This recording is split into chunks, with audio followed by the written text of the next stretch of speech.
Okay, let's take a look at our painting project for today. This is a photo that I took in North Yorkshire in the UK, in a fishing village called Whitby. You may remember we've done a couple of paintings from the photos I took in Whitby. And this is the old Abbey up on the hill here. So step one of the Moore method of painting, of course, is to start off with our drawing. So for that I always use ultramarine blue and alizarin crimson. And so I'll take a little bit of water and we'll just get a little puddle of paint to start off with. I'm just using a little flat brush here, and we'll use that as the basis for our drawing. So I always use a little bit of water just to loosen up that paint for our drawing purposes. Okay, so I'm going to work on the theory that it's roughly a third and a third and a third. In fact, I'll just reduce the lower third, the sand and the water part, a little, and then we'll just run the water's edge through there like so. So that's the sand, that's the water. This is the hill, and then we've got the Abbey sitting up here. So let's just pop the Abbey in. It's quite a historic sort of building. I've not actually been up that side to check out the Abbey, but I intend to next time I go there. So I'm just going to rough that in, okay? I'm not going to try and paint that perfectly. We'll just get that in as a rough indication there. There appears to be some other sort of buildings and something there, but we won't worry about that. Okay, so that's our Abbey. And really what we need to concentrate on here is going to be these buildings and so on. So I'm going to make them up, basically. I think there's a sea wall that runs through there. Okay. Or it runs at least to there. It gets a little bit dark on this side, so it's a little bit tricky to see, but let's just assume it runs to somewhere about there. Okay, so I'm just treat these little buildings as being basically boxes, because that's in effect what they are. Okay, so it's all just shapes: triangles, squares, rectangles. That's a good way to approach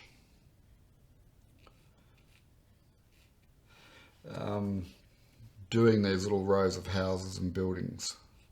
Okay.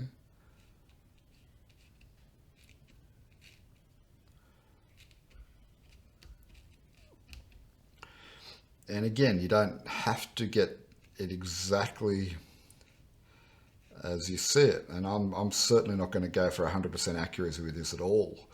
In fact, I'm going to adjust it to suit my purposes and my drawing ability and things like that.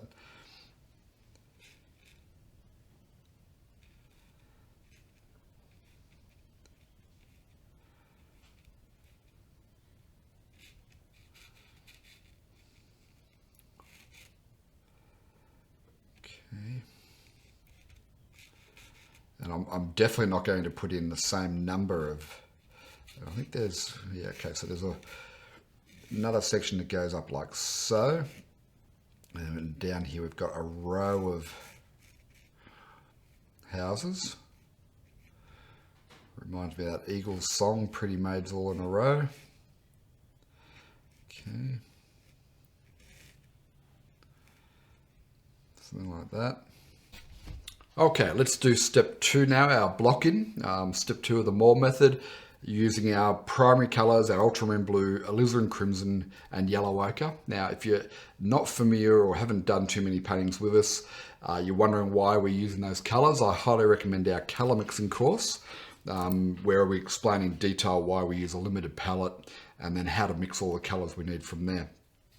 So I'm going to start off by blocking in a dark. It's, you know, probably the darkest dark in the painting is through that hillside. So we'll just mix up our blue and our red. Okay, I'll probably just push it a touch bluer. And let me just lay this in. Now, I'm not going to fuss with this. This just needs to be put down. So step 2 is all about just getting in colour onto the canvas and basically blocking in big shapes, and in doing so, getting the tones right. Okay. Now this, because of the little bit of detail work around these buildings, we are going to cut in around the roof lines. So just take your time with that. You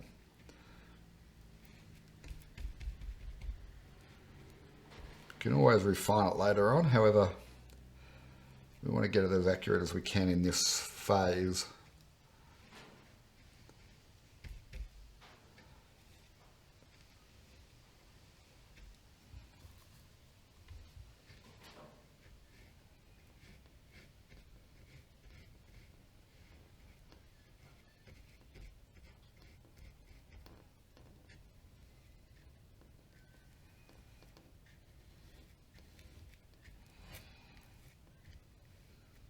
Okay, that's good.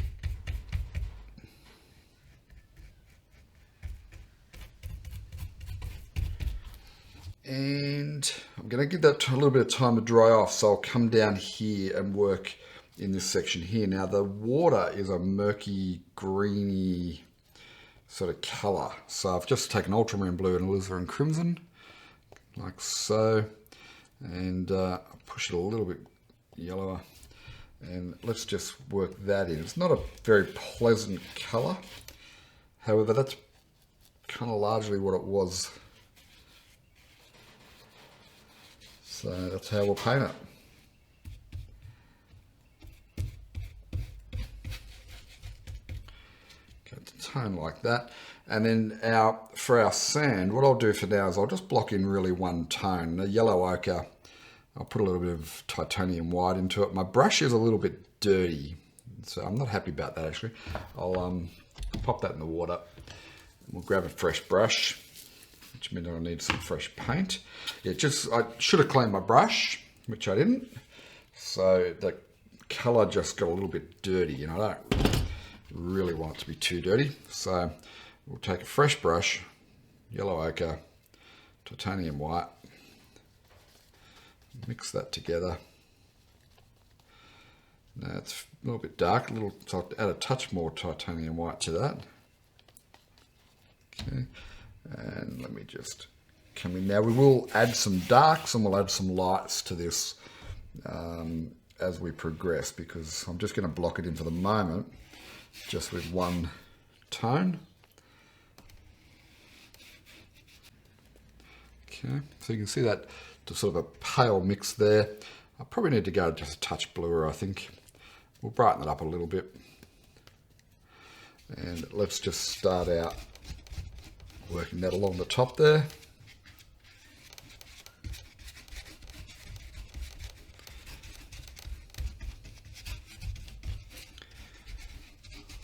Okay, and then I'll add more white into it. So notice I'm using plenty of paint. I think that's one of the keys with acrylic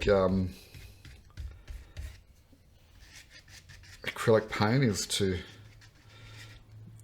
use generous amounts of the paint. I noticed that with teaching classes, and also just from feedback from students who have gone through our courses, that most beginners don't use enough paint.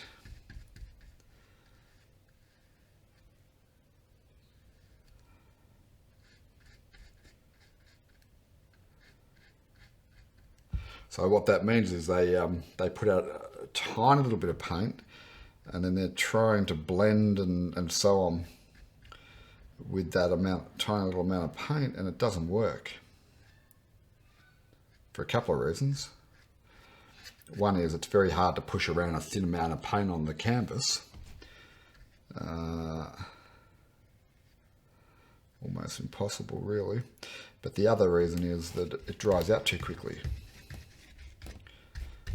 But because I use a generous amount of paint, you can see that I can work back into that now, even though I'm under bright studio lights. So I think we've got that tone pretty good. I'm quite happy with that. I'm just going to take some pure white now. Now I've already got blue in the brush, obviously, but if I just pick up some of that pure white and just run in indication of some wispy clouds like so.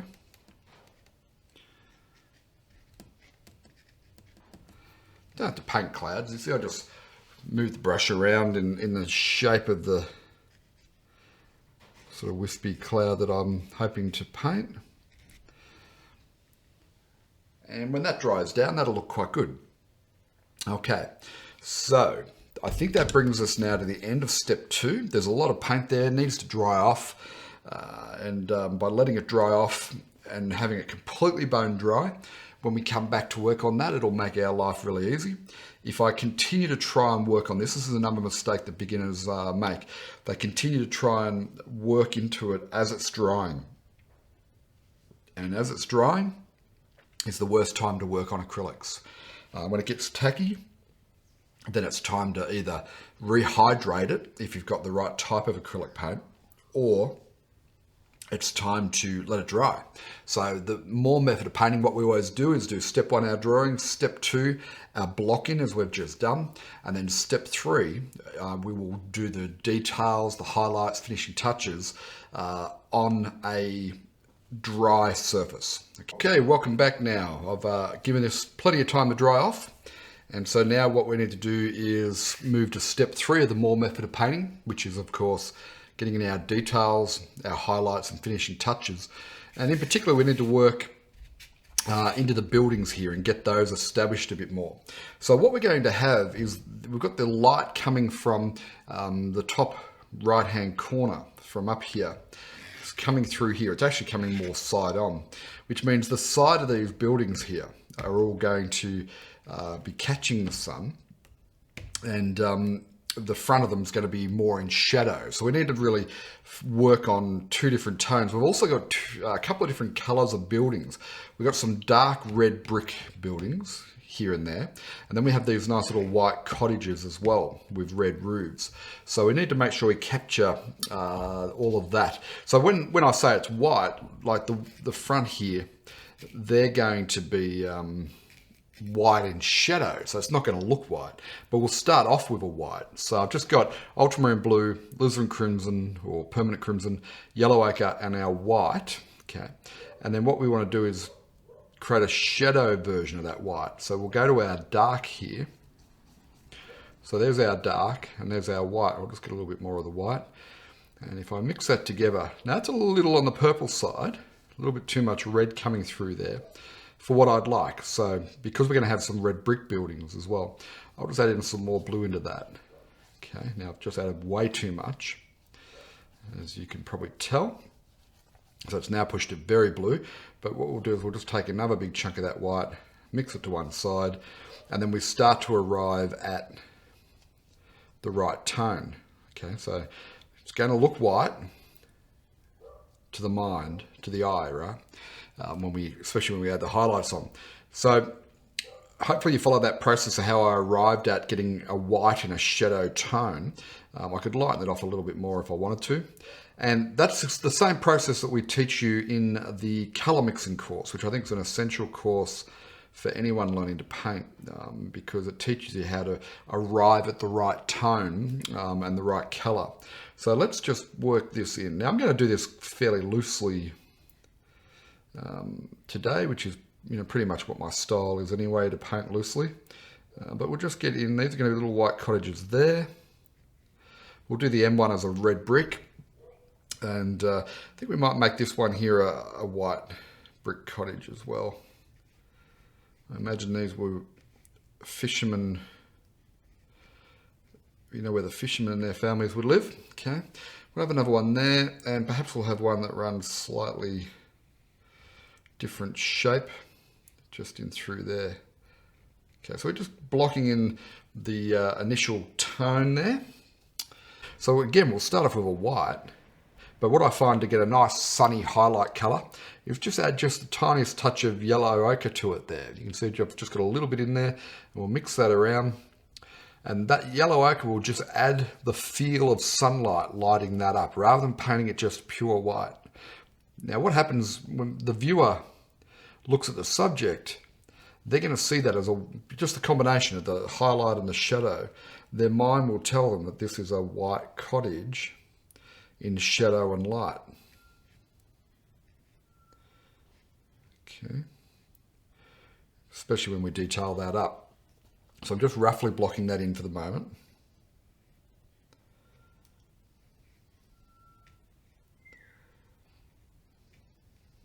Oop. A little bit rough there, but that's okay because we're going to work back in with our background color. Okay. Now, keeping in mind, we need to address the background mountain there, which we'll be doing shortly.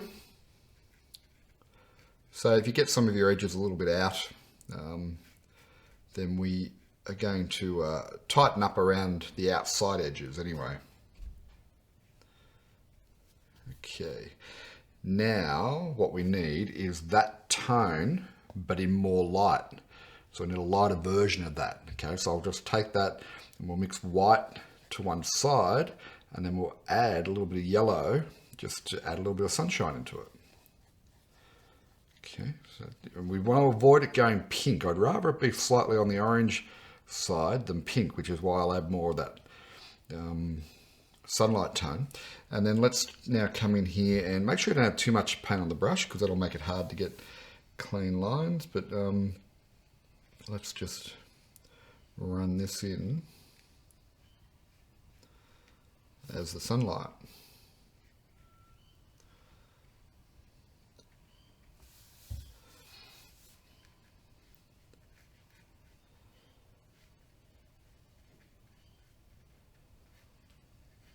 And we'll separate those in a moment. Okay, so that's good. I'm happy with that as a bit of a block in. I'll pop that brush aside. We'll give that a chance to dry off. Okay, and while we're doing that, we'll start to detail up some of the background here. So I'll just take another medium brush. Now along the hill, it's catching a little bit of sunlight, and it's almost a greeny tone.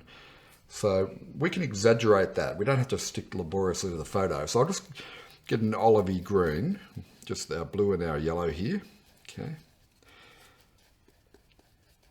And what I need to do is just test how that's going to look. It's actually not too bad. There's a few different layers of grasses and things on this hillside. So I'll just light some of them up. Okay. And again, you know, like I'm looking at the photo as a reference, but I'm not hopelessly devoted to it. Okay. So it's just lighting up wherever the angle's right there for the grasses to be catching into the sun.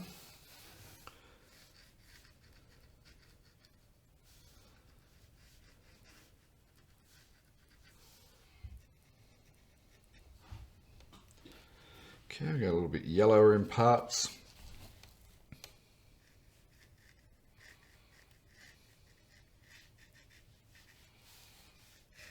Along through there. And there's like a seawall that runs down through here. I think we established that fact before. Now I'm just going to go into more shadow tone here. So I'm just going to push it a little bit darker. Okay. And it's a little bit difficult to see on the photo, but there are some details and things in this rocky wall here.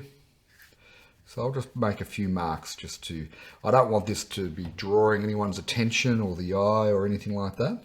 Okay, now with this sand here, I'm thinking we need to just get a shadow kind of tone on the sand a bit as well. So we'll go blue and our red, gives us that shadowy tone.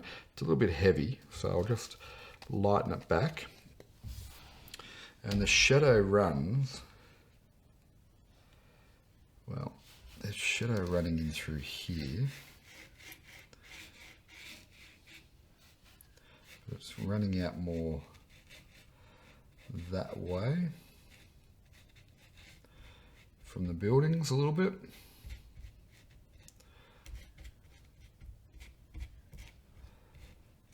Through there.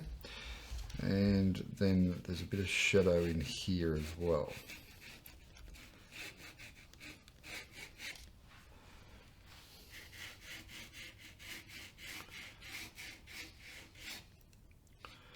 running in through like so. Just where the sand rolls over.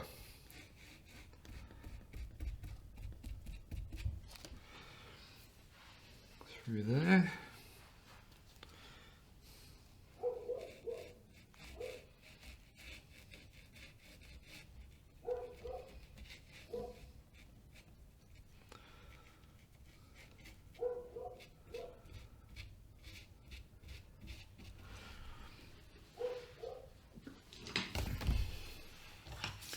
Okay, I'll take a dry brush and I'm just going to just soften in some of what I've done. It's almost dry. I probably should have done this a little bit earlier, but I just want to sort of smudge it in a little bit. It shouldn't come forward too much when we get the details into the buildings, but if we just don't want that background, you can see how fast that's dried. We just don't want that to be popping out too much. So just be mindful of that. And I've got this brush, I'll just take our white and our yellow ochre there. Going for a slightly lighter version of the yellow ochre here. And in parts we'll just add in some sunlight there, where the sun's catching onto the sand.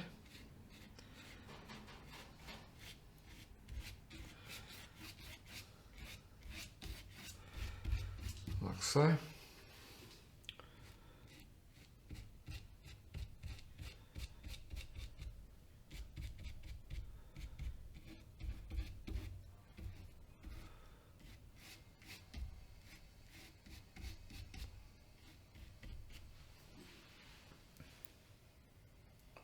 Get some water on it. I'm just going to take some of this chocolatey brown tone here. First thing we're going to do is make sure we don't have too much paint on the brush.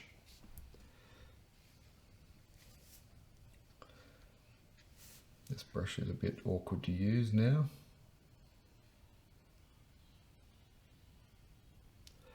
Just run the flagpole up there. And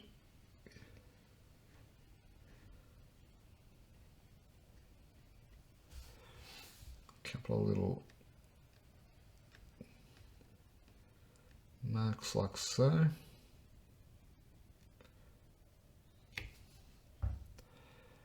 So that she looks like a regular castle.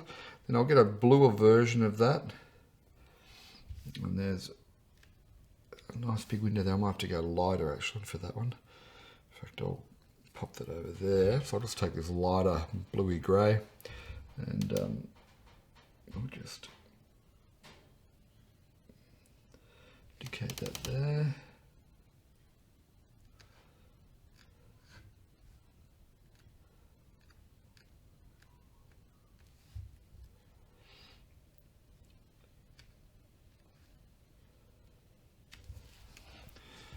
Okay, a few little details like so. Don't over detail it though. Keep it simple. Unless you want to study the photo in great detail, then I really recommend that you make your life easy. There's just a few little bits and pieces up on that hillside there, which I have no idea what they are. And then the same over here, it looks like there's a bit of a fence or something right about there. Okay.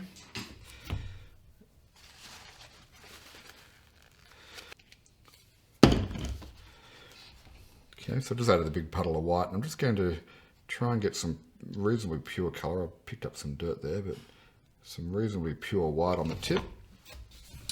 And what we're going to do is just indicate some windows. There's a couple of little attic windows.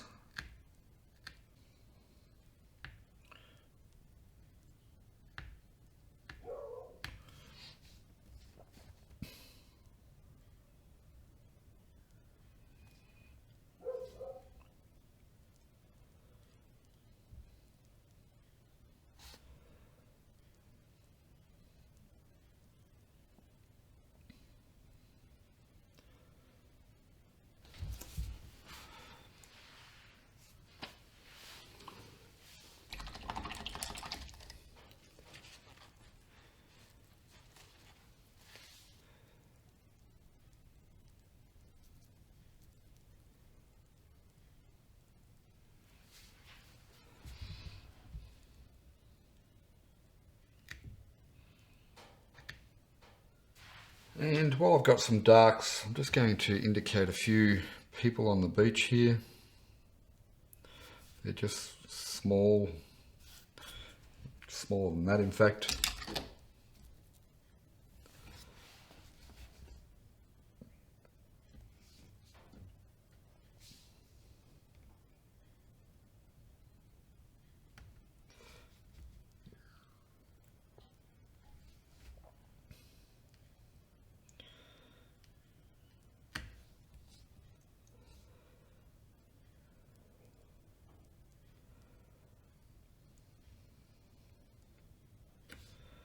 A little bit of shadow there. So there was our original photo of Whitby Harbour. It was early in the morning, crisp morning, and the sun just breaking through and making nice little highlights on the village there. And this is our interpretation of it. And we've done our own thing, but we've captured the feel of the heavy darks in the cliff face with just enough detail so it's not one big block of colour. And we've captured the feel of the light really starting to make its way through the village, catching up on the top of the hills and you know, working its way down under the sand as well, with still enough shadow around to create that interesting shadow to light effect. And you know, it's not a bad little project if you like villages by the seaside, which I certainly do. Then this is a good fun project to have a go at. And I think it's particularly worth having a go because these little buildings, they're just basic shapes. I mean, I've deliberately done them as just little blocks, you know, and little triangles. So blocks and triangles is all they are. And what that means is you can definitely paint this painting, right? Because everything else is pretty simple. We've got, it's a painting of 3/3, right? So we've got this third through here, which is the beach. The middle third is the cliff top with the village. And then the top third is the sky with the Abbey. And if you just think of it like that, and then think of these buildings here, I mean, the Abbey itself is just a big rectangle, and then another rectangle that way. And then you saw how I came back later and just popped in a few little marks that gave it the feel of the silhouette of the Abbey up on the hill there. And the same with these buildings. They're all just rectangles, squares, and triangles, right? And then it's by adding the right light and shadow effects to them, you can then turn them into three-dimensional shapes. So if you, this is an easy one for you to get started painting little houses and villages and things and making them have a three-dimensional component. So I highly urge you to have a go at this one. So I hope you've enjoyed this week's Learn to Paint TV. I've certainly enjoyed bringing it to you. What I would recommend is that you go and take up our free course, which you'll find at learntopaint.academy. And there's a button there where you can register for a free course where I'll go over everything in more detail with you. And make sure you check out all of the episodes of learntopaint.tv. And you'll be able to watch all the past episodes there and all the future episodes. So thanks very much for watching, and I'll see you next week on Learn to Paint TV. Cheers.